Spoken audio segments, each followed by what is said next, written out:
Friends देखु आज आम जो अच्छु से घर पाखे गोटे भोजी होता तो सी देती भोजी रे कौन कौन अच्छी चलतु आम टे नजर कर तो भात उषुना भात पूरा गोटा गोटा भी बड़ा ता सहित यहाँ देखु वाओ पोटल कोरमा टप हो पोटल कोरमाटा पूरा सुंदर देखा टे करेन्ट नाई तो से अलग टाइप देखा बट मस्त लगा तो डाली डाली पर कौन आसवा भजा कदली भजा श्राद्ध माने तो कदली एक्चुअली श्राद्ध थिला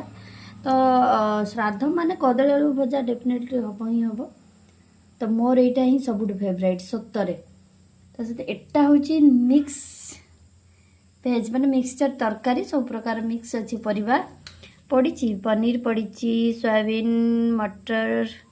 आलू सब प्रकार पड़ी सब प्रकार परिया पड़ी मिक्सचर तरकारी देखु मस्त देखा भी आउ देन एटा हूँ आमर खट्टा जोटा आमर खजुरी कोली पड़ी अंगूर पड़ी आंब तो एमती नहीं कि तरकारी बास एतिक आइटम आपण मानू केमिति लागुची आ या भितर आपण मानू को आइटमटा पसंद निहाती कमेंट कर कि मोर कही सारी मोर ओनली भजाटा ही पसंद बास नेचुरल खाद्य मत टे बेसी भल लगे तेल मसला तो भल लगे बट भल लगे मोर सहीटा ही फेवराइट तो आपण मानू कोटा फेवराइट निहाती भाव कमेंट करेंगे। जय जगन्नाथ।